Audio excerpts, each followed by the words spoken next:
This is Movies, a podcast about the act of cinema, and with me today, in what looks like Arkham Asylum, is Hans. Hans, how are you doing? Welcome back to the show, Hans. You took a little vacation from the program.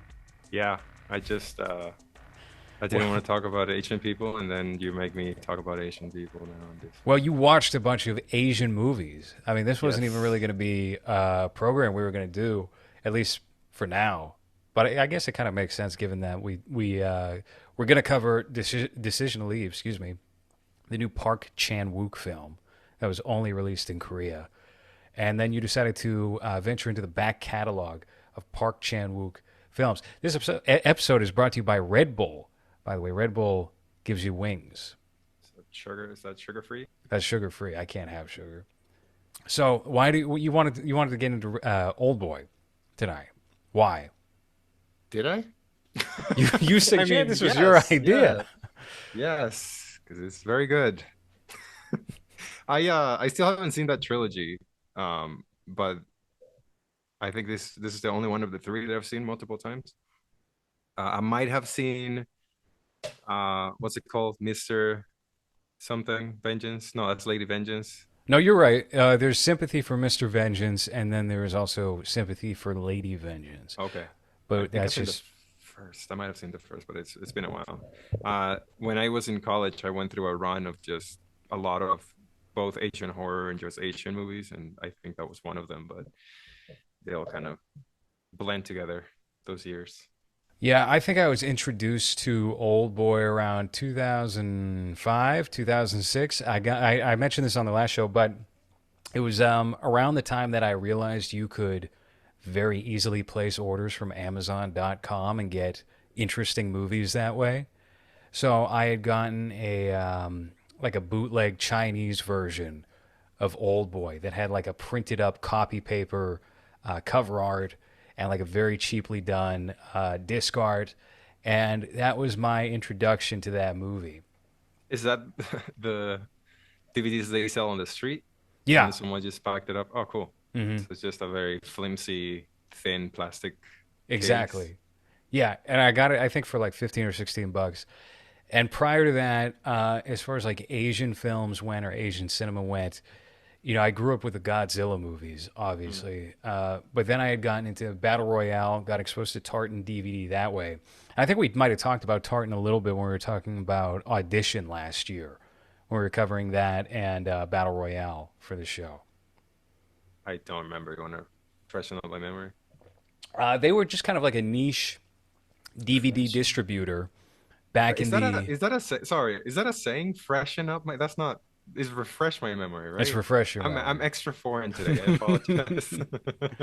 Freshen up my memory. Sorry, go on. They were just a niche distributor for DVDs, not dissimilar to Arrow or Vinegar Syndrome, but they specialized in uh, weird Asian movies.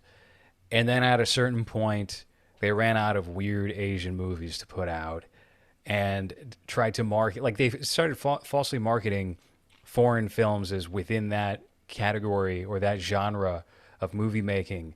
And they eventually lost their customer base because of that, because it was a little too spread out. So that was like an early aughts.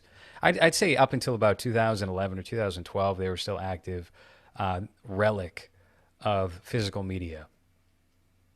Do you own any of them still? Yeah, I still got my original Battle Royale DVD, but also I think they might have put out a couple of Blu-rays prior to Arrow picking up the distribution because I did have a Mr. Vengeance Blu-ray that I believe they put out. They might have just put out the entire Park Chan-wook Vengeance trilogy as well. So those are still out there. You can still find them pretty easily. But I did upgrade and get myself a 4K Arrow Blu-ray of Oldboy here, which is packed with special features. It was not released in the U.S. as far as I know, but every single 4K disc is region free. So that's a neat little trick. If there's a movie that gets a 4K release, let's say in France, well, you can buy it and you can probably watch it on your 4K Blu-ray player if you decide to pick it up. That's not That the case with Blu-ray. that wasn't with DVD, you mean? Or Or no? no, no, no, with Does Blu-ray Blu-ray too. also have? Oh. That's just in the States, right? That restriction?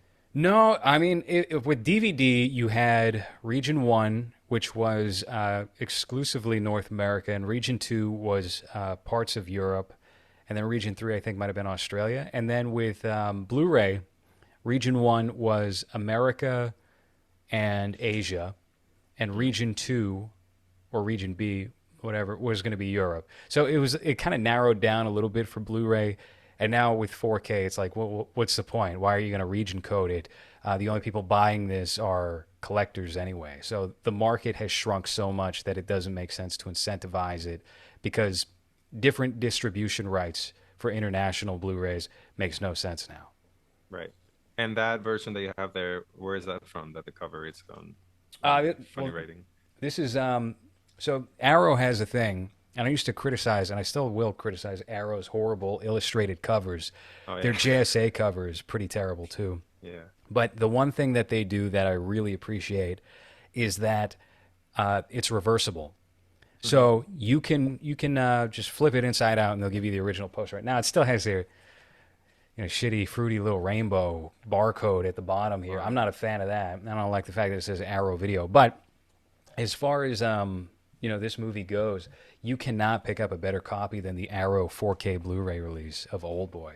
It might also have the documentary Old Days, which is they go back to the locations where they shot Oldboy, something like 15 years after the fact, and bring the actors out there and just talk about what it was like shooting the movie. And there's a lot of behind the scenes footage. There's different commentary tracks on the Blu-ray with Park Chan-wook, so you get a separate set of subtitles for that Right, I essentially. was gonna ask, yeah, how do they Hmm. do that? So it's just what a different color. So you got two sets of subtitles, like when I Yeah. watch movies in those Saudi Arabian websites. Well, hey, that was the problem with Decision to Leave. Whenever the woman would speak Chinese, you'd have the Korean subtitles over her, and then the English subtitles that were on top of the Korean subtitles. It was fucking See, obnoxious. the version I got only had one set of subtitles, and I think it wasn't translated properly because a lot of the time it seemed like an Asian person translated it to like bad English. So a lot of the Hmm. time I was just trying to figure out what they were trying to say, and I couldn't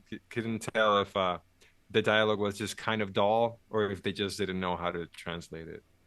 That happens. Well, I don't even really know if Decision to Leave is out on like streaming in Korea or something. I don't know Mm. how this came out so early. It was only released in theaters in June, and it has yet to be announced for theatrical screening or online distribution in America yet. So I don't know. Uh, Since I missed that episode, what you gave it? Oh no, that's coming after this one, right? no, no, no, no, no. I mean, it would make sense. What we'll probably do is if we talk about enough of Park Chan Wook's movies, we'll do a compendium like how we did the Batman episode, and how we'll Okay. eventually do the M Night Shyamalan. I don't really think we're gonna go back to that. I don't know. I have Wide Awake, the Rosie O'Donnell one, still saved on here, but I have no interest in getting back to M Night at this time. Is that Um, his first movie that you sent me? I think I downloaded that on my computer a long yeah. time ago, and I just Yep. Me I too. didn't know Didn't Rosie was the didn't didn't even star. open it. She is. Yeah. Is it Rosie playing the character from Riding the Bus with My Sister? God, don't I wish that would Yes. be a good compendium too. Is Wide Awake and right, people. I'll just include that as a special feature, 2 hour special feature. Yeah. So, all right. So, how did you become aware of Old Boy? Because this movie had a reputation, I think, among film nerds, film snobs, around the time that it was released. And I remember hearing about it probably in like 2004, 2005, like literally right after it came Mm, out in theaters in Korea. Um, Talk of the ending and how shocking it is, or whatever, right. was definitely something that was gone on about. Yeah, I think it was in school because I wasn't really exposed to or wasn't that much of a movie nerd, I guess, at the time. As you know, as we've discussed before, I used to collect Rough Schneider DVDs and Hmm. that type of early 2000s comedy. So I wasn't very much into real movies, I guess you can call them. But a class in college made me just watch a lot of classics, and for whatever reason, that one was in one of the lists for Asian cinema, and it's just great. I think. It's what like two it's like 210, right? The length of it, like 2 hours and something, and it's just relentless. Like it's both though, and even though I missed the episode for that movie, I didn't really care much for Decision to Leave. And rewatching this, which I did today, it's kind of more disappointing than it was when I watched it and I didn't have the old boy memory so fresh, because this one, even though I did enjoy some of the editing and some of the shots on Decision to Leave, it's very dull compared. And I mean, the story is like a, it's like a romantic ish love story compared to this one, which is, I guess you could also say it's kind of a romantic story, just taking the turn for the worst. But just the way that it's shot, it's so dynamic with everything he does. The camera, I don't think it ever stops moving, and if it does, it's very purposeful with what it's trying to do. The transitions, I noticed this time more than before because I was paying more attention. I don't know. It's just I can see why he's considered, one of the greats. Because just the craftsmanship that this movie has is really impressive. Yeah, that is another thing about Decision to Leave that I also, similar to you, found myself disappointed with, is that it just didn't pack the same punch as Old Boy. It seemed, I don't want to say it seemed styleless, because he was certainly creative with the camera choices, but Yeah. there's a certain visual texture that is found within this movie and a lot of his earlier films that movie was just lacking. And I don't even know why it was, because if you look at The Handmaiden, I feel like that still has plenty of Oh yeah. visual flair to every single frame that you see in the movie. This one felt very stripped down. Did you also notice all the product placement that was in Decision to Yeah. Leave? The iPhone 13 was all over the place. And this bothered me. And I thought, am I just noticing this because I know he was paid earlier in the year to go shoot a short film with the iPhone 13? Mm. Which he had done once before. There's a short film, I think, on like Tubi or something now. It was called Night Fishing. It was released in theaters in Korea. It's only about 30 minutes. It's got one of his go to actors in that film. And it was shot with the brand new iPhone 4. And that movie also has plenty of texture to it. It looks kind of horrible at points, but it looks interesting, you know? And he did one that was kind of like a period piece released earlier this year. And I didn't find that interesting or entertaining at all. And it had a very kind of bland, surface level, like color tone and everything else, not dissimilar to this movie, Decision to Leave. My biggest problem with Decision to Leave was the fact that all of the ideas and the tropes that he's dealing with in that movie, he did better in all of his earlier movies, Mm. including Old Boy. But I think it really overlapped most with Thirst, the vampire movie. I don't. Have you seen Thirst before? No, not yet. I I think have it in my list. I just haven't. it's one of his better ones. When we get around to that, that'll probably be a treat, or from what I can remember anyway. And also Stoker, which I think is a lesser film of his, and still, I think that movie feels more fulfilling than what Decision to Leave came up with. Now, yeah, go ahead. Yeah, see, with Old Boy, I don't notice the length because there's so many things happening story-wise and visually speaking in every scene that you're just glued to the screen. The decision to leave, there was times where I was just, or it got to a point where it just lost me, and I was like, I really don't care what happens. Like it's whatever, it's fine. It was, I feel like it was very repetitive too with things. So like something would happen, and then, oh no, who did it? Oh, this person did it. Oh, I'm a cop, so she can do it. And that happened like, I don't know, 3 or 4 times throughout the movie. So by the third time, I was like, all right, like anything else? Like, are you just gonna continue doing this? And I was waiting for that twist at the end or something, and then it just ended, and I was like, oh well, this is a mid movie from him, which is still better than most movies that come out, but it was kind of disappointing, especially after The Handmaiden, which I thought was visually really impressive too, and story wise. But yeah, it kind of felt like when they bring an Asian director to direct American movies, and they're just like, oh, well, I can see his skill, but it just for whatever reason doesn't work.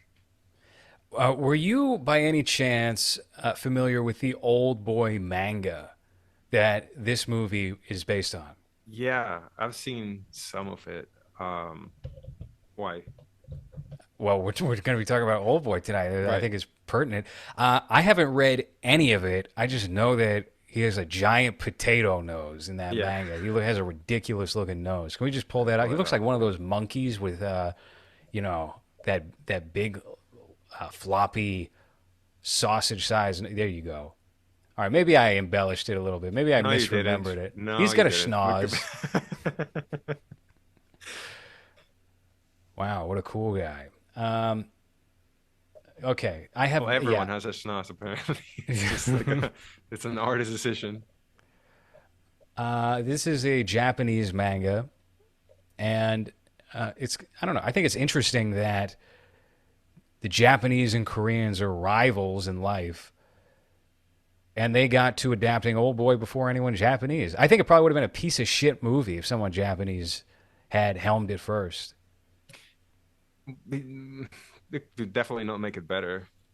And I think Spike Lee proved that 10 years later or Well, 11 years later. we'll get into that. It was 10 years. It was 10 years to the day, and we're about to get 10 years to the day of that next year. They are restoring Old Boy to put out in theaters next year, and they're doing that throughout Western cinemas. What, the Spike Lee one? Yeah, they should do that too. No, they listen. There's some things to talk about with that Spike Lee version. I have a. We'll save that. Let's table that for now. There's a lot there. What do you think about this actor Choi Min Sik? We were talking a little bit on I think the Angst episode we recorded about how he is the Matt Damon of Korea Hmm. because Yeah, he's Goodwill Hunting in Korea. he's very, very expressive.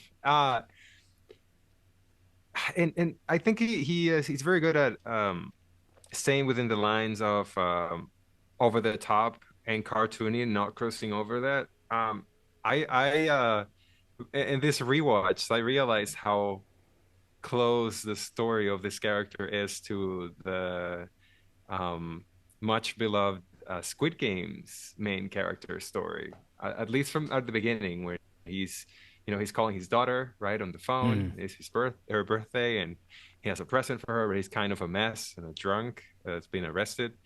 The biggest difference, well, with along with everything that happens in the story, that character was very cartoony to me. That character was a little bit more difficult to believe that he would have gone through everything he went through and then end up the way he ended up with that pink hair. This character, the change that he goes throughout the movie after being put in pretty much solitary confinement for 15 years makes more sense to me. And they did such a great job at setting everything up that was going to happen later. So the training, the TV he watched and everything that affected him in those 15 years, he used all of those elements with everything he did outside. So everything had like a little setup that you don't really think about because you're just seeing a guy, isolated in what looks like a hotel room. But then at the end, they all end up becoming part of the story or part of who he is, not just he sat there and he was traumatized for a little bit and now let's forget about that. It's like a factor that it's important for the rest of the story, and I also really like how that rounded up at the end with the dog thing. It's a very humiliating Mm. ending for him. And if you go a little bit into the what the Squid Game character is, it's like it kind of starts similar, where he's just a kind of a loser, kind of a mess, kind of a trying to be a good dad but doesn't know how. And then just everything that happens is it's a lot more. I don't want to say over the top because after everything that happens to the old boy character, it's difficult to say that it's hard to believe, but I feel like his transformation into what ended up happening at the end doesn't fit as well as it does with this character in Oldboy. Well, I also don't think there's as dramatic of a transformation between that protagonist in Squid Game and what happens to Odesu in Old Boy, because he becomes a completely different person basically within like 30 minutes of the film, and Yeah. then by the end of the film, there's a bit of a retraction from that into his previous self, but altered.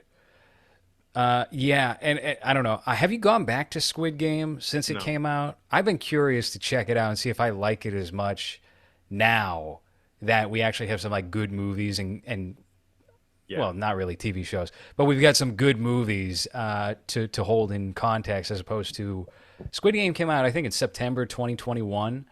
That was Yeah. a pretty Nothing. Yeah. it was we were still getting back. It wasn't as bad as 2020, but it was definitely not all that well rounded as far as media content went. Do And I'm you also, yeah. do you think it would have been as big as it was if we were in all stock? Well, we weren't really. I mean, I guess it depends on what state you were in at Yeah. that time, right? Maybe not. I think that the audience certainly would have fractured a bit, and people who maybe weren't as open to checking out a show completely done in Korean probably wouldn't have given it a look. Right. But I still think it would have been a thing. I think it would have been critically well received. So what you're saying is that if we were in lockdown during COVID, then they probably wouldn't have Funko Pops right now. Exactly. That's probably a good assumption to make. Yeah. Yeah, I didn't like it that much to begin with. I think it was kind of like a 3 out of 5 for me. Especially I really didn't like how it ended. And I'm not really looking forward to the new one, which I'm sure we're gonna have to do just because of the I guess pop culture knowledge of what happens. But Well, hold on. What did you not like about the ending? the main character, I never liked him throughout the story. I just thought he was an annoying loser. So Hmm. I was like, I don't want him to win. And then at the end, he wins, and then he becomes whatever that is at the end. I don't know. See, Was it? I didn't mind that because all right, if Squid Game, and I probably said this, you can probably go back to our Squid Game episode with Dakota Proctor, and I will probably have said verbatim what I'm about to say. If Squid Game had been made in America, the ending would not have been, as far as his victory goes, spoilers for those who didn't watch Squid Game and were intending on it. The main character wins the Squid Game. Wow, what a surprise. Surprise. If this was an American production, he would not have won it. The girl would have won it, and he would have had a noble, Yeah. dignified death at the end of it. Or a pretend death that is revealed at the end that he's not dead, like the Right, old man. because they would have season two in mind. They would be Yeah. thinking, all right, well, we have to have him come back for the next season, and there will be Yeah. like a little, teaser that maybe he's alive, maybe he's dead, and of course he's going to be alive. Yeah. I thought the ending was very satisfying because it did play it straight, and it didn't really seem like it was too hung up on that next season or whatever the series was going to be because they weren't precious with their characters. They killed off so many good characters, so many well-rounded characters, even like midway through the series. So I didn't mind that, and I thought, all right, well, if this is going to be our guy, fine. That's fair enough. The old guy being like a Jigsaw style Yeah. villain. Anyone who is well versed on media got a sense that there was something going on with his character from the get go. Yeah. I didn't really mind that too much, but I don't know. I don't have too many complaints about that. I'm not interested really in seeing a season two because I think they can only ruin it and spoil what was good about it. And even if they decide to have it take place in the past with that famous actor they got involved, what was he? He was in like The Man from Nowhere, or maybe he was in I Saw the Devil. Was he the guy in that movie? Oh, the detective?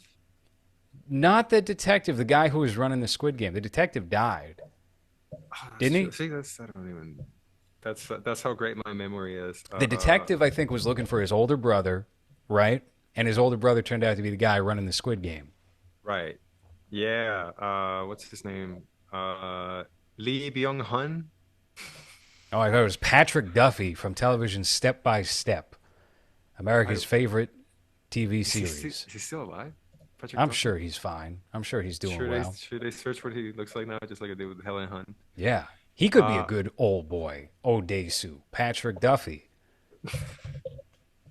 And it turns out the twist is he's fucking the daughter from Step by Step.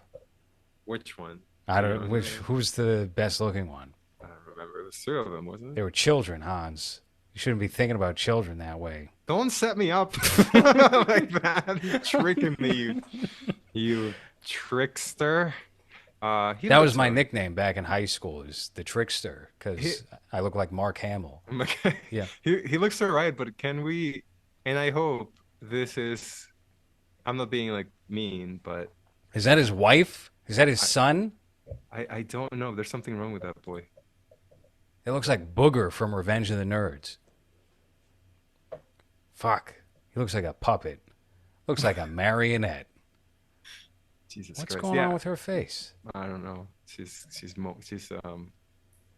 Stains or that's his wife, Uh, I'm sure. his Partner. Sorry, partner? my bad.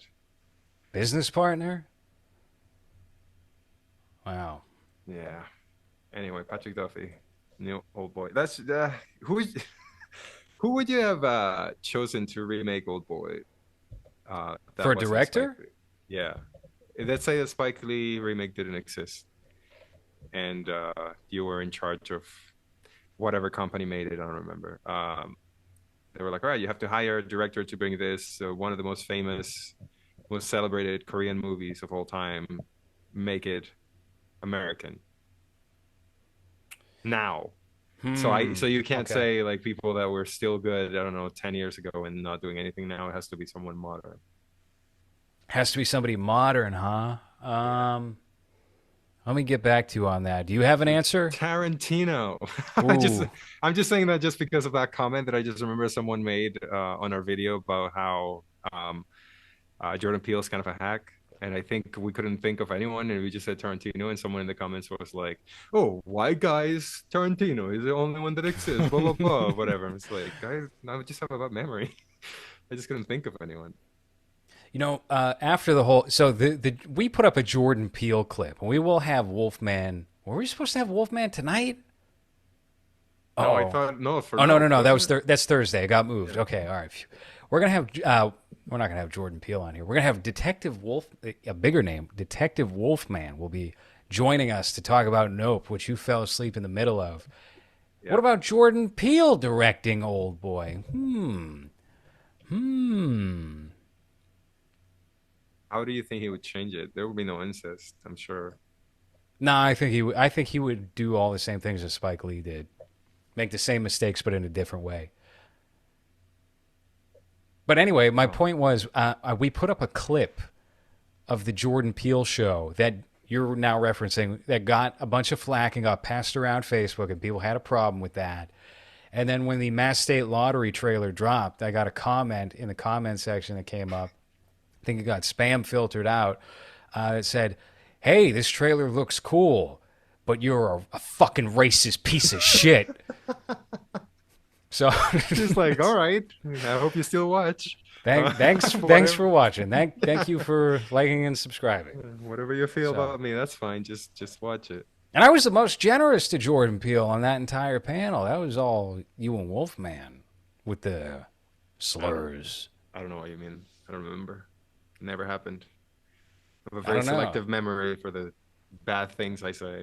I didn't even say anything bad. I just No, nobody actually said anything bad on no. that, but you know how reactive people get. If you say anything that decries the legend of Jordan Peele, Yeah. well, it can only be motivated by one thing. They were calling me racist and they called me white. Called you white It's like, boy. what the hell? Shut up, you Listen, cracker ass bitch. that's yeah. I'm just like, what? Okay, I'm over here. Not even. It's just you guys. I don't even know if Wolfman's. No, I don't Uh, know where you heard Wolfman was a POC. Wolfman, I've been told Wolfman looks like Tom Selleck. right. I'm sure. I'm sure he does. Yeah. That's why he hides his face. Yeah. No, I think it was Cisco who told me that. He's probably intoxicated or something. Of course he was. How's about, I don't want to say Safdie brothers, but I feel like they could pull it off. How about you? How about me? Yeah. Would Uh, you would you yeah, I would dare do it. I would do it. uh, Of course I would. just Someone let offers you Old Boy, you're going to say no to Old Boy? Spielberg said yes to Old Boy. So, oh, yeah. I don't Listen, imagine what that would look like. all right, well, here's the big thing. I haven't ever thought about who should be a good American director for that film.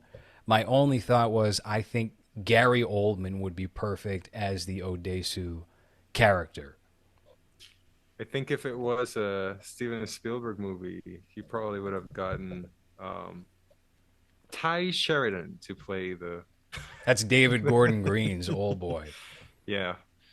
What is the I'm so separated from everything that or anything that Spielberg has done since wow, Minority Report. No, Catch Me If You Can was probably You the would have last. Ansel Elgort as Old Boy, Michael Mann's Old Boy. Uh, That would yeah, not I be it good, but it would be interesting. would be better than Spielberg's Old Boy. I'm trying to peek at my Blu-ray shelf and just come up with directors' names from here because Abel I'm blanking. Ferrara's Old Boy is hornier Oh God, somehow. that sounds like it would be good in the '80s. I don't think it would be now. Paul Schrader's Old Boy, Tim Burton's Old Tim Boy, Burton's Old Boy. The James Gunn's Old Boy. uh, the Why not? jokes. Oh, what am I here? Oh, I'm by myself. Oh, it's Robin Williams. I'm Yeah. I'm alone in a in a hotel. It's not really a hotel. What is yeah, Spielberg? I don't know. I appreciate what he did in the 80s, in 90s. I just like is anyone still excited about going to see a Steven Spielberg movie in 2022? I've seen a lot of people post and they went to go see a Steven Spielberg movie this week in the theater. Joss? Jaws in IMAX. That sounds I don't know how I feel about that. Was it all just stretched up? How I did don't they know. do that with the film? Because I'm sure you can do whatever with the film prints, but I mean, I It guess the depends on what the master is. If it's 2K, then it probably doesn't look amazing. It's not taking up the entire IMAX screen, I'll right. tell you that right now. Even if it's 4K, it's not. If it's one of these like IMAX at your local AMC theater screens, then my guess is it probably looks a fair chunk better than whatever you're going to see that's going to be screened in DCP or whatever the hell that format is that's digital. But I don't think it's going to be that big of an improvement. I think it's just a spectacle of, hey, we can see Jaws in the theater. Yeah. That I guess that would make it worth it. I saw it at a beach and that was terrible because the sound was horrible. Yeah. Uh Outdoor screenings are never good. It's yeah. always like a cool idea in theory. Like, oh, we can go to the park or a rooftop or something. We'll go see Bugsy Malone. They And did then it sucks. they just expect you to be drunk, I think, so you don't Right. mind as much. Kind of like the drive-in. I drive-ins are cool in theory, but then you go and then the speaker that they put next to your window is so shitty and small and sounds like crap Hmm. and the screen is really far away or just doesn't look right because it's not lit properly. I feel the same way about yeah, outdoor screenings. They have a uh like an outdoor theater here that I've been wanting to check out, but now that I think about it, it's probably yeah, probably not gonna be Probably fucking the sucks. You best. should never go to Yeah, that. yeah. That's what I think. Martin It's someone's Scorsese's Old Boy someone's backyard. with DiCaprio as Old Boy. Mm, I don't know. I don't know. No, with De Niro playing Old Boy, but They're his both Old face, Boy. That's the but time that his passes. but his face is digitally adjusted, so he looks younger and his body's still old. So then you have that fighting scene in the alley, and it's just It would be like a PlayStation 2 game. just very old. Given those fuck, what is the Netflix movie with the kicks that are very funny? Bird Box. Yes, when he's kicking the bird box with his little legs. Uh, just that, but kicking a bunch of Asian people in a hallway. with You his know who young could do face that and whole fight body. scene, that fight sequence masterfully and even better than Park Chan-wook? Zack Snyder. That's Yeah. who. Yes. Didn't you see it on Deadpool? They did it better there. I Deadpool. remember people. No, I not haven't. Deadpool. Daredevil. Daredevil. Which Remember one? Daredevil, the first season did a scene that was very similar, An and a lot of people, homage? yeah, a lot Yeah. of people were saying, "Oh, it's better than the." It's like No. it was well done, but It was settle down. fine. They were cheating it because he was going in and out of doors and Yeah, whatever, which means you can cut. And they didn't cut with this. They maybe did like a seamless something. I don't know. I think it was all one take. it looks it. Yeah. It doesn't look like there's any tricks, like you just There's said. When no all of a Birdman sudden, trickery in this movie where yeah, they fade in, fade out carefully. it's like, oh, we're staring at a wall for 2 seconds. That's odd.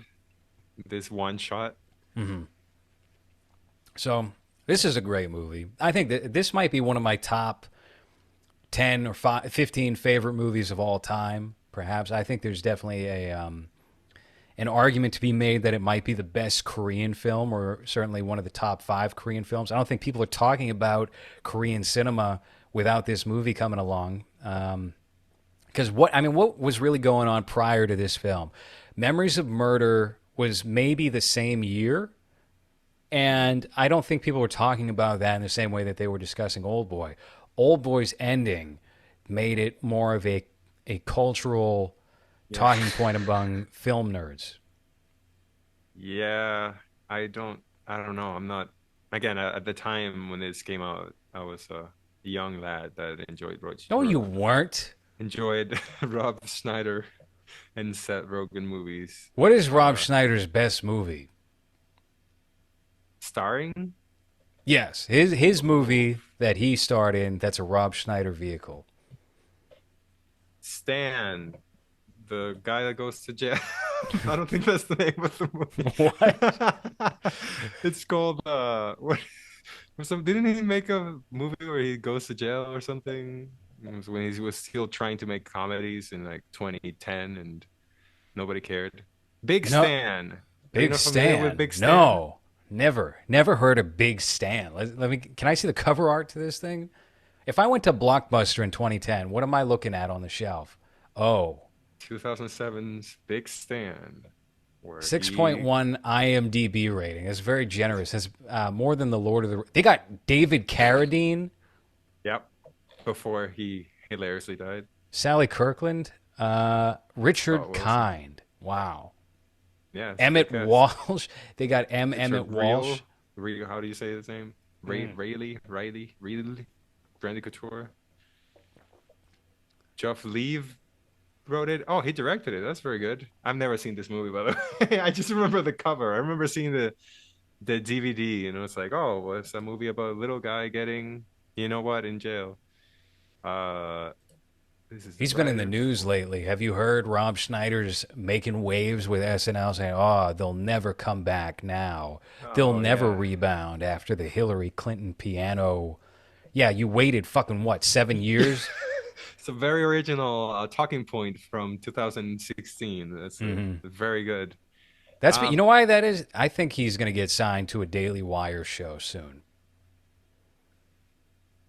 are they making shows or like a podcast? They're going to give him a podcast where he talks politics. I'm gonna break a scoop that has nothing to do with that right now Okay. because I didn't do that on the last show. But here's a little scoop. Here's something I've heard. This is another one. I don't know. It might be out there already. I heard that they're courting Nick Pizzolatto for a Western show called The Grass Rifles. How do you feel about that? I don't really care. I don't give. I don't. I'm over westerns. I mean, westerns as a genre are big right now, but it's kind of tapped out because nobody's done it well. I mean, I guess people really love Yellowstone, but I couldn't really Do get into they that though? show. Do Yeah, they? Or is that one of those things where it's like, well, it's right wing, so we have to like it? but it's not. Kevin Costner was on the set saying, "I love Liz Cheney." He had a Oh shirt that yeah. said, "I heart Liz Cheney." I sent that to Cisco, and he didn't reply back to me. He stopped talking to you. That was the last But time I spoke to him. he's like, why are you photoshopping this for me? You're trying to upset me. He would never Uh wear this. no, but that's how it's marketed though, right? Yeah. it's like, it's blue collar, he's got a farm and horses, so Hmm. Americana, right? Yeah. So I feel So like there's a segment of the population that has to like it or thinks that has they have to say that they like it just for that reason alone. getting back to old. Oh, here's the other scoop. Here's the other scoop. This has nothing to do with anything. Maybe it goes along with the Zack Snyder talk I was getting into before. So we did an episode. I did an episode. You weren't there. You weren't co-host yet on Spawn, the 1997 film. Were you co-host on that? I don't think so, no. I think you were a guest on that show. Was I? Yeah, we did 2 hours on Spawn, and it got cut up into two parts. Here's what I've heard because I had, we were talking about Joker Folly Ado with Mumkey Jones and with Kino not long ago for the show that was on Space Cop, which apparently the people on Mumkey Jones's YouTube channel are not don't give a fuck what any of us think about Space Cop. I couldn't believe that this is like the dud of an episode for Is It Kino. Hardly any views or comments on that one. Very unlike Mumkey Jones's channel. So damn, that's unfortunate. But here's what I've heard. I've gotten intel that there is a Spawn movie that is indeed coming, even though we haven't heard anything about it. Last thing we heard was that Jamie Foxx was cast as Spawn and Todd McFarlane was going to direct it. And he was writing the script, and he had written like 20 scripts over 25 years of what this Spawn reboot, sequel, whatever it might be, is. I have heard that within the past couple of years, since Joker, basically, Todd Phillips and whoever Todd Phillips' writing partner is on that film Joker are involved with Spawn and are shepherding that now with Todd McFarlane and with Jamie Foxx. So those are the people that are working on that movie at this time. I don't think anywhere is talking about this at the moment, so hopefully my source doesn't get mad at me for spilling the beans on this. I don't even know if we'll post this as like a clip. But that's what's happening right now. And I wanted to get your reaction to that, Hans. Well, uh, that Spawn movie is a piece of shit, but it's an enjoyable piece of shit because of how much of a piece of shit it is. The 97 one. Yeah. I was just looking up Todd whatever, to see if he's written anything that's been turned into a movie, and everything is just, he created Spawn, he created Venom, and that's it. So I've also heard he's taking over DC Comics. that would be cool. That with the Discovery merger, they want Mm. him to start printing their comic books. Just turn it into late 90s or 90s MTV animation. I That'd be think it cool. could be interesting if he's at the Yeah. helm of that. And I don't hate this Todd Phillips, and the other guy's name isn't coming to mind at the moment, unfortunately. I don't mind them being involved with that Spawn movie at all. I think that's probably only going to help the end quality as opposed to an unproven Todd McFarlane at the helm as director by himself. Is it Scott Silver? I believe so. It might be. He did 8 Mile, The Fighter, Finest Hours, and Joker. Mod Squad. Um, I want to see what they do with this Spawn movie. I feel like now you have the technology where you're able to maybe those do something that doesn't look like a PlayStation 1 game, and that's being generous. Well, it will Uh, in 20 years. I mean, right. at the time that Spawn Yeah. movie came out, that was cutting edge special effects. Oof. Yeah. Should I pull something up from that movie? Yeah, go ahead. Have at it. What's the monster called? The monster that's in hell? Violet. Malbosia Oh, right. I'm gonna is need you to the spell it devil, for me. but you might be thinking about Violator. Violator is what clown turns. They should just get John Leguizamo back. Who are you Well, it's casting as the clown in 2022? someone fat, so he's not stealing the Josh fat Gad. palace. Yeah, All right, let's take a look at this. here it Ooh, is. ooh, that was yeah. This Yeah. is the part of the movie that held up the least. Is it literally looks like the opening to a PlayStation 1 game It is terrible. And they like cloned Spawn over and over and over. I think there was like 100, 1,000, 2,000, 5 million spawns in hell that all look the same and were doing like the Oh, same yeah, yeah. repetitive actions, you know? Anyway, that'll be Yeah, great. this one, this is what you're talking about? Yes, It's that would be horrible. it. Wow. Yeah, I haven't revisited this movie since we did that episode, which I was apparently a guest on that I don't remember. For obvious reasons, I think this is not one of those enjoyable 90s superhero movies like, well, Blade. I was trying to think of Have you which. gone back to Blade? No, and Me either. I think it's probably for the best. I can imagine the little quips and the little very 90s dialogue that it probably has where I'll probably hate it. So I'd rather keep it at that. Just as I'm not interested in whatever they're doing with the new PG-13 Blade Aren't with they? Marshall Ali, I think it Maybe was. this was like a troll article or something, but I read it's being called The Blade. No. Really? Yeah. I might be checking out The Crow.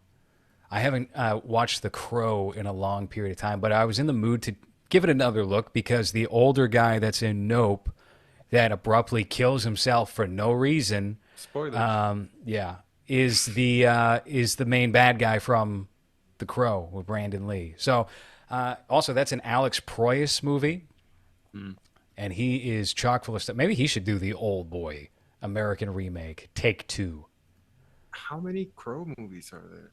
Too many. Eddie Furlong was in The Crow Was as it? The Crow. No way. Yes, in I think the second or third one.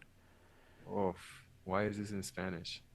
Uh, Because I you're in a hate, Spanish dude, country. I hate that so much because it doesn't matter how many times I set the settings in English. Every time I open a new tab, every result's in Spanish, and they're never helpful because they don't have the same information. Uh, should we do oof, I'm afraid of saying this. If you're going to say a Crow retrospective, I have listen. I haven't seen any of the sequels. I've hardly seen the first movie. I don't know anything about the comic book. I know more about like the onset accidental death more than Yeah, anything else as far as the Crow goes. But maybe, there's four movies: The and they're remaking it. Crow's City of Angels, The Crow's Stairway to Heaven. Oh no, wait, that was a 1998 Canadian television series Yep. starring Mark Dacascos. Mm-hmm. So he's Asian. We also mentioned him on that episode that we did on with Wolfman on The Keep. Remember? That's right. There's The Well, Crow's Salvation, which with was that the one with Edward Furlong? One of them is the guy from the first Paul Thomas Anderson Resident Evil film, and sorry, Paul W. S. Anderson Resident Evil film, and the other was Eddie Furlong. no, that's the fourth one. That's called The Crow Wicked Prayer. That sounds So, perfect for so Edward Furlong. stars Tara Reid and David Boreanaz. Wow, what year is that? 2005. Okay, so they were both down on their luck in 2005 because they aged out of doing teen movies and TV shows. Oh, jeez. Okay, I need to share That's this. the same year as Batman Begins. So this is what Batman Begins competition was in 2005 for superhero movies. This is like Lords of Chaos. Oh, hey, well, you know what? He wasn't fat or that fat You yet. know, He's losing his neck a little bit. His jawline's disappearing. But but he just looks like a goth high schooler. That's not very threatening looking, you know. This is not instilling fear on anyone. They just like, yeah. yeah, that's rough. That's Brian Peppers. I want to see. Oh, there's David, looking chunky, Yeah, he looks like beefy, but not in a healthy way. and then Okay. Tara Reid. We should do that one. We should. I wonder if it's bad enough for a Civic TV episode. I bet you it is. I bet you it's horrible. I just watched all the American Pie theatrical films recently, and Tara Reid is in 3 out of 4 of those. The And what? by The the what by movies? the American Pie film Oh yeah, series, not yeah. the direct to DVD, Bandcamp, and all those horrible. Wow, 0% for The Crow with Edward Furlong. Oh no, Fred Topple says, "Well, it's better than Crow 3." They got Dennis Hopper for this movie. Dennis Hopper. You got Danny Trejo. Whew. Okay. Macy Gray. Macy Gray's in the movie. We should. I need to download this one. I think See if that I can is a even find it. big time Civic TV season 3 pick right there.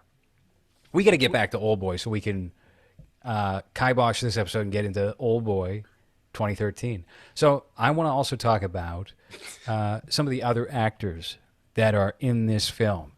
Most notably, the man who plays the antagonist. I think that guy is terrific in his role in this movie, and I also think that the girl who plays his love interest, her character name is escaping me at the moment. Mito. Yes, very kind of predictable in that kind of character, also good. But one of my favorites, one of my favorite side characters in this film, who pops up in a lot of Park Chan-wook's movies and got in trouble. He got Me Too'd. That happened in Korea as well. He got Me Too'd. Is a dude who has his mouth all fucked up. And he's got a disgusting big black mole that's like right here on his face, right above his lip, in his Kind of mustache like line. this gigantic Jake-like pimple that I have going on right now. This is what happens when I talk shit. You know, I mentioned Hey, it, what, 2 episodes ago? I think yeah. you mentioned I my, brought it up, yeah, that yeah. you badmouth Jake's I was shaming him to his face. face about his gigantic pimple, and then 2 days ago I woke up and I had this on my face. I'm like, I'm 36 years old. What the You're hell? lucky that your camera is Yeah, not good quality because you can't really see it. yeah, But good. maybe in the Well, edit, I'll just zoom in, so that's what's the only thing in focus. great. I It's don't know if just that. you noticed at the beginning, but when my screen was very dark, you couldn't see it there. There you go. It's not Just there just anymore. stay Just away from the don't camera. move. Yeah, it's pretty horrible. My No, you girlfriend should. was like, "Should I put some makeup on it?" I was like, "No, that's worse because if Laura finds out that I'm wearing makeup to record this because of my pimple, that's never gonna, Well, it would never be gonna let good it if you go." had like a camera that was as high definition as my camera is, because then we would see the makeup and you would just look like you have a lump on your face. And it Yeah, wouldn't even look like a pimple. It just looked like a boulder. Like you have to go see okay. Dr. Pimple Popper. She's going to extract Answer it. something like a lipoma or whatever the fuck from your That's what face. this is, I think. Oh, Just Jesus. spaghetti, just squeeze spaghetti out of it. Hmm. What's the mole guy? Doesn't even have a Just type in picture. mole guy. Find out. Let's see. He got in trouble kind of recently. And he doesn't pop up in. And this was another problem of mine with Decision to Leave. You don't have any of his regular cast of characters in that film. The only person who is really one of his holdovers is dead at the beginning of that movie, and it's the bodyguard from this movie. The gray-haired Hmm. bodyguard of the antagonist in the film is the husband that the female lead kills off, and you only know that because he's the lock screen photograph posing with her. Oh, right. Mr. Han in the movie. Wait, is it? Because it's not in his IMDb. It's not. Maybe it was just a photo then. Maybe he Maybe it's wasn't like the just, dead body because I don't think you see the dead body's face, but he's the guy on the lock screen. or maybe just that comment on YouTube was right. Yeah, maybe it was just racist. Maybe you just think they all look the same. Yeah, no, it's none of his credits. I don't know. The last movie he made is called Okay, Madam from 2020, playing a congressman. Oh, The Me Too guy with the lump on his face. no, The the bodyguard. bodyguard. Yeah. Kevin I still Costner. I still don't know what the other guy's name is because all the names are Korean and all the character names are also Korean. So it doesn't say mole guy. And they don't have pictures. So that guy, he was very good, very disgusting. Uh, have But you anyway, seen? the point I did want to get at real quick about Decision to Leave, not even Old Boy, they have the guy who is the person who is suspected of being a serial killer from Memories of Murder as the protagonist in Decision to Leave. I found that guy remarkably uncharismatic compared to certainly Choi Min-sik as Odesu in this film, and then probably any other Park Chan-wook movie uh, where it's an assortment of characters, but he just was a charisma vacuum. He was like a sad sack of a cat, which fits what he was going for, but he didn't really bring anything else to that to keep you locked in on his character between those moments where he was caught between a rock and a hard place. Wait, that's the guy from Squid Game? Who? No, no, no, The, not Squiddy. I said Memories of Murder.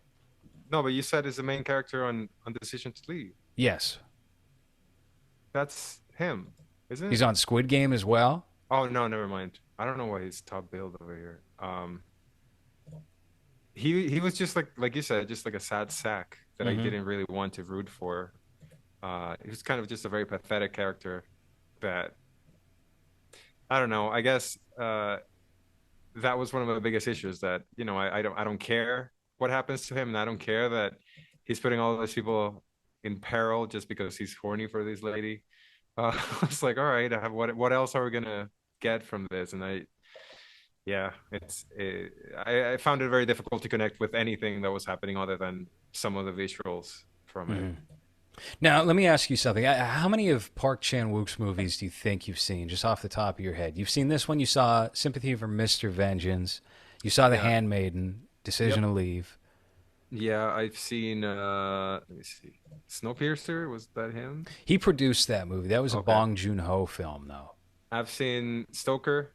I've Hmm. seen I'm a Cyborg, but that's okay. You've That seen was most of them. You've seen all of them except for a couple. yeah. I still haven't seen Joint Security Area. I have it, but I haven't. Hmm. Uh don't know what 60 Seconds of Solitude in Year Zero. I think that's a documentary short he did for an anthology, and he also did a short for Three Extremes, and there was another one, also another anthology, a horror anthology, where I caught his If You Were Me. contribution. What's that? If You Were Me. It might have been that. Korean Yeah, most acclaimed filmmakers explore the nature of discrimination in this provocative anthology. That's I probably think it. it. Yeah, yeah, yeah. I think that's what I saw. Uh, have you seen The Little Drummer Girl? You know what? Plain Archive just announced that they're going to release the director's cut Blu-ray of that, and I watched the first episode of it. It has Florence Yeah. Pugh, Jerry's favorite, and Michael Shannon and Alexander Skarsgård. And I thought the first episode of that show was well. I thought he directed the actors better than he did in Stoker, based Mm. off the one episode. But I haven't seen the entire series. It didn't really hold my attention. I'm not like a big fan of John Le Carre. I don't know. I will get around to watching it because I'm gonna buy that set.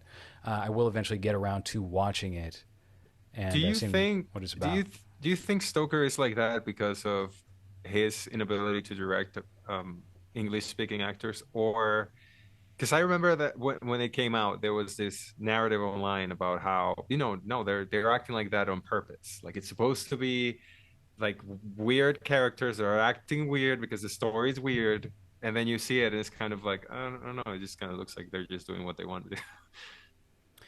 I think it's both. I think he had it in his head that he wanted them to perform in a certain way where it's probably better if you're going to do like the stilted kind of weirdo characters. It comes across maybe a little more natural when you're dealing with the Korean actor, if you're a Korean director, because you can tailor that to their communicative sensibilities. Right. And having not directed real English speaking actors before, because there are some English speaking actors that come up in JSA and in Lady Vengeance, but they're horrible. They're terrible actors. Because if you watch any, we've said this before, if you watch any Mhm. Korean film and there's English speaking actors in it and they're not famous and they're just locals, they're going to be fucking horrendous. They're going to be Yeah. the worst actors you see in a real movie that's probably decent. And with Stoker, I do think it was just like a learning curve and having a person in between who's going to translate for him Yeah. to give that direction. So I That can was only one of the imagine how difficult that is. But that was one of the no, things on Squid Game that I really hated. It's like that there it you go. took Yes, those it took actors were horrible, and they take you horrendous. right out of the series. It's like how can you be bad at acting when we can't even see your face? Like even the way that they would deliver the lines was bad, and they could have been fixed in post, I guess, by just doing just the audio. But if you can't really tell because they speak a different language, then I guess that's what comes out. And that really took me out of that episode. So it was just like, just don't talk, just don't have any American talk. This is terrible. All the very um acting school deliveries that they were giving. And yeah, like you said, every time you watch anything that's Asian has an English speaking actor and the director is Asian, and it's gonna take it away from it. Yeah, and I don't think that's something you run into when you're watching French movies or Russian movies that have English speaking actors at all. It seems like it's exclusively Asian films, I guess because there's just very little overlap there. Yeah. Yeah, they reminded me of, I already said PlayStation, but it really was like when you're playing a PlayStation 2 game and they have voiceover actors Yeah. that are really hamming it up even when they don't need to. It was like that.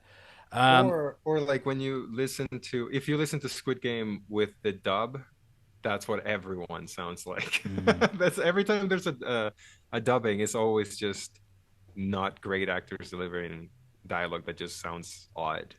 of course. Do you think that this movie has the best cinematography of his films? The ones I've seen at least. Oh, I I think it think at that least has maybe the best visual style. yeah, yeah, and the texture that this movie has too. I don't know if it was because of the way that it was shot, but it's very gritty and dirty when it needs to be. And then the scenes where he is in the bad guy's apartment, everything is very pristine and clean looking. So there's a big difference there of the I guess visual uh texture. I really like the handmaiden the way it's shot. I think the cinematography there is great. But at least from the ones that I've seen after rewatching Oldboy today, it's yeah, every shot has its purpose, and you can tell that he's crafted every single scene to perfection almost. So I would say that, yeah. What you just said there made me realize I think what my biggest problem with Decision to Leave was, and maybe why it felt a little more stripped down compared to his other films. And I think it's because, especially with Old Boy, you notice that there is a very strong sense of set dressing, of wanting the locations to look a certain way. Yeah. And with Decision to Leave, it just kind of felt like a modern, slightly westernized Korea, Hmm. where people's living spaces were kind of empty. The outdoor locations were a little too spacious and they weren't particularly visually distinct. I don't know. It was kind of like he slacked as far as that went, and it felt very director for hire. Yeah. But Very sanitized. Very that police station too. It just looked like a police station. yeah, It didn't have anything special about it. It. I don't even know if it felt like it was set in Korea. I mean, I guess it does, but there wasn't anything like visually interesting or specific to that area hmm of the world where you could tell that immediately is that, which just added to the dullness of it and how it, at least to me, it felt like it was missing that Park Chung-wook craft a little yeah. bit, And I think you visit somewhere like Korea, and what you notice is which you that have, right? everything, yeah, of Right. course, and everything is like 20 years behind. Same thing, kind of, with Japan, in terms of style or just like the general setting of things. Everything's obviously up to date, but the sort of matters of convenience Hmm. aren't as focused in on. And so you have a lot of things that are inconvenient, but they're like physical flourishments of a given location. Payphones, the way the subways look, Yeah. certain shops, certain stores, places you can hang out. Vending machines on the street. Yeah, something as simple as that. That's a very like easy go-to thing you can point out, like things that people take for granted and weeded out here Yeah. in the West are still plenty active over in Japan because there is a mentality there that keeps the elder population in mind in their lack of ability to adapt to whatever the quicker thing is. So they're not as fast to push that away And because of that, you go to one of these places and it kind of feels like you're visiting 1997. You're visiting Yeah. 2003. So Yeah, you um, walk to the restaurant, you don't get DoorDash sent to your yeah, home. I did it. You know, I did get like a DoorDash thing in Korea, and the dude brought me real plates and silverware, and you had to leave it outside, and he would go and pick it up the next day. So that's how Korea is. Yeah, they trust you to not steal that and sell it for crack. All right, where else can we go with Oldboy before we get into the 2013 Spike Lee remake? Um, it's a classic that should have never been remade and probably should. Oh, Oh, that was the cat. And should never be remade again. I think it's one of those movies that should just be left to be what it is. And what can you think of another movie that's like that where well, I guess a lot of the old ones where it's just untouchable, where it's just like this should never be remade, other than like what's the one that everyone says the Casablanca, right Casablanca or the The Godfather, yeah Fear City, uh what is the Rosebud movie? I'm so bad with my fucking memory. Field of Dreams with Kevin Costner. Every Kevin Costner film, we all agree as a people, should never be remade. Bull Uh, Durham should that's never right. be remade. That's the first Kevin Costner movie I can think. Um, Yeah, if you've never watched Old Boy, if you're not familiar with Korean cinema, that's probably a great. Oh, I don't know if that's a great movie to start because then you're starting at the top. yeah, So maybe watch a couple of other Park Chan-wook movies first, and then get to Old Boy because, like you said, it's probably the best Korean movie ever made. And should have never been given to Spike Lee. And yeah, it's one of the highest recommends I've given in this show, I think, if you haven't seen it. I think it's pretty close to a perfect movie. It is a masterpiece. It's very difficult to top if you're Park Chan Wook. At the time, this was his fourth film because he directed The Moon is the Sun's Dream in 1992.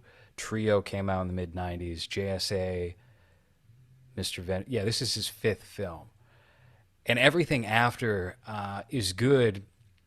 And I think you can see him kind of crystallize what his style from this period is. And it trickles some of that greatness from this movie. You see trickles into Lady Vengeance, which is the follow up to this movie. Has a lot in common. It uses some of the same cast members and spins Choi Min Sik, the lead of this film, into the villain of that movie. And Don't spoil it. well, I mean, I It's didn't say been what he what? does or anything, but It's only been 20, 20 years almost. Yeah, 18 years, 19 years. so I agree. I think this is the best entry point someone can make in terms of trying to get into Korean film, and at the same time, yeah, you're not going to find anything better than Old Boy. Probably. I don't know. There's a lot of movies out there. Memories of Murder is certainly up there. Um, I Saw the Devil's one of my favorites. Not his, but yeah. Korean, right? That's Korean. Well, my thing with I Saw the Devil is as good as that is, and I think it's perfectly very good movie. It's at times a little cartoonish for my Mm. liking because The it goes violence. into yeah. So the thing about that movie is it goes from like this is a crime thriller, this is like Michael Mann, this is Manhunter or whatever, and then you get into like Texas Chainsaw Massacre 2 territory a bit, and And it's then like, well, Choi Min Sik just being goofy, but also a creep. yeah, you have like serial killer best friends who do Yeah, like, and it's just like, all right, what is this? And then you hop out of that, and it goes right back to gritty, hard boiled crime movie. So pretty I don't know. vengeance movie. It's a Yeah. little wishy washy as far as that goes. As far as consistency goes. All right, yeah, Old Boy, great movie. Check it out if you haven't seen Old Boy. 2003, not 2013, and we're gonna get into the follow up, the highly awaited follow up, 10 years after. How about that? All right, that has been movies for this week. Please join us for the next episode. If you're listening to this on Spotify or Apple Podcasts, this is going to be a Patreon exclusive. So go sign up at patreon.com/lowres, and we will see you in the $5 tier.